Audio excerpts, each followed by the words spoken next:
Hello বন্ধুরা, আমি শাক গন্ডেল। আজকে এই ভিডিওতে বেশ কিছু বিষয় নিয়ে একসঙ্গে আলোচনা হবে। ডানকি ভার্সেস সালার ক্ল্যাশে সালারের মেকারদের সঙ্গে পিভিআর আইনক্সের যে কমপ্লিকেশনটা হয়েছে, সোজা কথায় বললে ডানকির টিমের সঙ্গে সালারের টিমের শো পাওয়া নিয়ে নর্থ ইন্ডিয়াতে যে লড়াইটা চলছে, যে রেশারেশিটা চলছে, সেটার কারেন্ট স্টেটাস কি সেটা সম্পর্কে আপনাদেরকে জানাবো। তবে সবার আগে ডানকি ড্রপ 7 রিলিজ করা হয়েছে, ডানকি ড্রপ 8 রিলিজ করা হয়েছে, দুটো গান রিলিজ করা হয়েছে, তার সঙ্গে সঙ্গে আরও একটা গান রিলিজ করা হয়েছে যেটাকে আলাদা করে কোনো ড্রপ 9 নাম তো দেওয়া হয়নি। তিনটে গানকে নিয়ে ছোট্ট ছোট্ট করে আলোচনা করব, বেশি ডিটেলসে ঢুকবো না, তার কারণ অনেক টপিক কভার করবার রয়েছে। বেশি আলোচনা করলে অনেক বড় ভিডিও হয়ে যাবে, অযথা বড় ভিডিও করে কোনো লাভ নেই। চলবে বাটনা যে গানটা রিলিজ করা হয়েছে কালকে, এটা আমার মনে হয় ডানকির অ্যালবামের সবচেয়ে ভালো গান। ডানকির অ্যালবামে যা যা গান রিলিজ করেছে তার মধ্যে এই গানটা বেস্ট গান। এই গানটার মধ্যে সেই সোলটা রয়েছে যেটা রাজকুমার হিরানির সিনেমার গানের মধ্যে থাকে। অসাধারণ একটা গান। এই গানটাকে জাভেদ আলী যা বিউটিফুলি গেয়েছেন।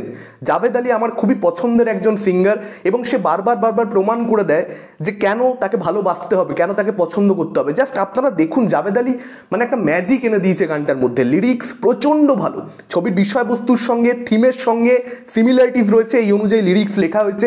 লিরিক্সের প্রশংসা এখানে করতেই হবে। প্রীতমের একটা অসাধারণ কম্পোজিশন। চলবে বাটনা ফির মিলাঙ্গে ব্যাট কে লম্বি বাত কারাঙ্গে, এই যে পার্টিকুলার জায়গাটা গানটার মধ্যে, সেটা জাস্ট অসাধারণ লাগে। সেই জায়গাটা পুরো গানটাই আসলে প্রচণ্ড ভালো গান।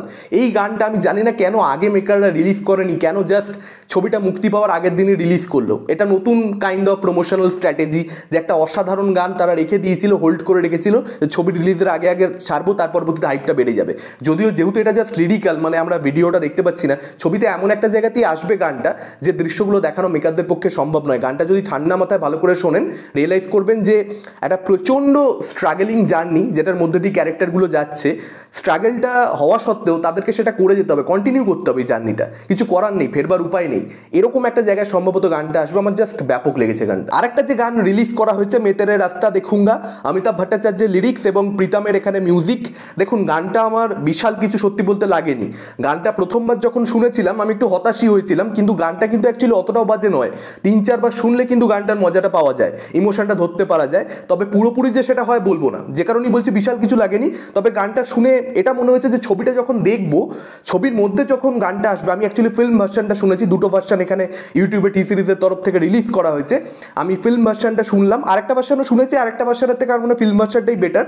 ফিল্ম ভার্সনটায় আমার মনে হলো যে ছবিটা যখন দেখবো, যখন ওই সুন্দর মোমেন্টসগুলো দেখবো, কারণ সিন তো তখন দেখানো হবে, এখানে তো লিরিক্যাল, গানটা খুলছে না অতটা বেশি। যখন আমরা ক্যারেক্টারগুলোকে চিনবো, তাদের ক্রাইসিস সম্পর্কে জানবো, একবার আমরা গল্পে ইনভেস্টেড হয়ে যাবো জার্নিটাতে, তখন আমার মনে হয় যে এই গানটা অনেক বেশি ফিল করা যাবে। তবে এই গানটা কিন্তু যারা একবার শুনেই ছেড়ে দেবে, আবার শুনবে না, তাদের কিন্তু কোথাও একটা রিয়াকশনটা খারাপ হয়। মানে একবার শুনেই ভালো লেগে যাওয়ার মতন গান এটা আমার মনে হয়নি।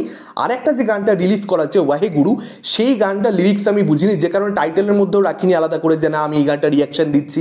এরা যারা ভিডিওটা দেখতে ঢুকেছেন তাদের জন্য কাইন্ড অফ আ বোনাস। ওয়াহে গুরু গানটা আমি না, যেহেতু লিরিক্স বুঝিনি, আমি রিয়াকশন সেভাবে দিতে চাইছি না, কিন্তু গানটার মধ্যে একটা অ্যাম্বিয়েন্স তৈরি হয়, একটা না আবেশ আছে গানটার মধ্যে, যেটা কানেক্ট করবে সোলকে, অডিয়েন্সের, বিশেষ করে ছবিটা দেখার সময়। এটা আমার মনে হয়েছে। ইমোশনটা গানটার কি সেটা কিন্তু গানটা ঠান্ডা মাথায় চোখ বুঝে শুনলে ফিল করা যায়। বিশেষ করে এই ওয়াহে গুরু যে কোরাসটা, সেটা জাস্ট ফ্যান্টাস্টিক। আর একটা জিনিস জানিয়ে রাখি, অজয় বিজলি যিনি পিভিআর ওনার, তিনি কিন্তু এই গানটা গেয়েছেন, এবং তিনি কিন্তু গানটা বেশ ভালোই গেয়েছেন, এটা নিয়ে কোনো রকম কোনো সন্দেহ নেই। এর পরবর্তীতে যদি কথা বলি সালার ভার্সেস ডানকি এই ক্ল্যাশটাকে নিয়ে, পিভিআর আইনক্সের তরফ থেকে একটা ভুল করা হয়েছে, সেই ভুলটা তারা শুধরে নিতে চায়, এরকমটা বর্তমানে জানানো হচ্ছে যে 100% শো যে তারা ডানকিকে দেবে এরকমটা তারা ঠিক করেছিল, এখন তারা সেটা আর করবে না। সালার যে পরিমাণ শো ডিজার্ভ করে সেটা তাদেরকে দেয়া হবে, তারা তাদের ভুল শুধরে নিতে চলেছে। কোনো রকম আনফেয়ার ট্রেড প্র্যাকটিস এখানে তারা করতে চায় না, এরকমটাই জানানো হচ্ছে। তবে যেটা আসল গল্প আমি আপনাদেরকে বলছি, কিছু সিঙ্গেল স্ক্রিনে শুক্রবার দিনের শোদের জন্য অলরেডি কিন্তু অ্যাডভান্স বুকিং চালু হয়ে গেছিল। সোশ্যাল মিডিয়াতে আউটরেজ দেখা দিয়েছে এই বিষয়টাকে নিয়ে, যে পিভিআর আইনক্স এরকম কি করে করতে পারে, একটা ছবিকে সব শো দিয়ে দেওয়া হচ্ছে, একটা ছবিকে শো দেয়াই হচ্ছে না। যে কারণে এই আউটরেজের কারণে কোথাও একটা পিভিআর আইনক্স বাধ্য হয়েছে রিকনসিডার করতে নিজেদের সিদ্ধান্তকে, এবং তারা অনিল থাডানি অর্থাৎ এ ফিল্মসের মালিক, সালারের যারা ডিস্ট্রিবিউটার, তার সঙ্গে যোগাযোগ করেছে। অলরেডি নেগোসিয়েশনস স্টার্ট হয়ে গেছে, এবং এবং এটাই ঠিক করেছে পিভিআর আইনক্সের তরফ থেকে যে বেশ কিছু সিঙ্গেল স্ক্রিনে 2টো শো ডানকিকে, 2টো শো সালারকে দেওয়া হবে, আর বেশ কিছু সিঙ্গেল স্ক্রিনে ডানকিকে 3টে শো দেওয়া হবে, সালারকে 1টা শো দেওয়া হবে। ডেফিনেটলি হিন্দি বেল্টে ডানকি আপার হ্যান্ড থাকবে, এটা নিয়ে কোনো রকম কারুর কোনো সমস্যা থাকার কথাই নয়। আমার মনে হয় সালারের মেকাররাও ফিল্ম যারা ডিস্ট্রিবিউটার তারাও কোথাও একটা এই পার্টিকুলার কন্ডিশনে রাজি হয়ে যাবে, তাদের এটাতে প্রবলেম থাকা উচিত নয়।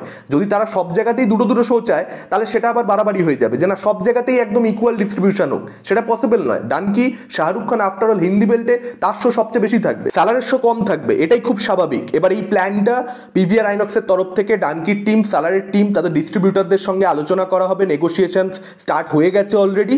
এবার দেখা যাক শেষ অবধি কি ঠিক করা হয়। যদি উভয় পক্ষ অর্থাৎ ডানকির টিম এবং সালারের টিম মেনে নেয় এই পার্টিকুলার প্ল্যানিংয়ে, তারা যদি রাজি থাকে, সেক্ষেত্রে ডেফিনেটলি এইভাবেই কিন্তু শো ডিস্ট্রিবিউটেড হবে। কিছু জায়গাতে 3টে শো ডানকির, 1টা শো সালারের, কিছু জায়গাতে 2টো করে 2টো ছবি কিন্তু শোজ পেতে চলেছে। আর এই পার্টিকুলার প্ল্যানের মধ্যে এটাও কিন্তু বলা রয়েছে যে যদি সালারে ফুটফলস ভালো হয় সেক্ষেত্রে রবিবার থেকে শোজ বাড়বে, আর যদি ডানকির ফুটফলস কম হয় সেক্ষেত্রে ডানকি যদি ভালো পারফরমেন্স দেয় সেক্ষেত্রে কোনো রকম কোনো চেঞ্জ লক্ষ্য করা যাবে না। এবার এটাই দেখবার মতন ব্যাপার হবে যে ডানকির টিম সালার টিম সেম পেজে আসে কিনা। যদি না আসে, যদি তারা মনে করে যে না তাদের আরও কিছু বেটার চাই, সেক্ষেত্রে গন্ডগোল হবে। সেক্ষেত্রে পিভিআর আইনক্স কি করে এটাই একটা দেখার মতন ব্যাপার হবে। আমার মনে হয় এটা খুবই ফেয়ার ডিল, ডানকির জন্যও সালারের জন্যও এর থেকে ভালো কিছু হতে পারে না, এটা সবচেয়ে ভালো ডিল। আমার মনে হয় দুপক্ষেরই রাজি হয়ে যাওয়া উচিত, এবার বাকিটা তো সময় বলবে। এটা ছিল আজকের ওভারঅল ভিডিও। আপনাদের কি মতামত আপনারা ডেফিনেটলি সেটা কমেন্ট করে জানাতে পারেন। ভিডিওটা ভালো লাগলে লাইক করতে পারেন, শেয়ার করতে পারেন, আমাদের চ্যানেল নতুন হলে চ্যানেলটাকে অবশ্যই সাবস্ক্রাইব করতে পারেন। আজকের মতন টাটা, চোখ রাখুন পরবর্তী ভিডিওতে।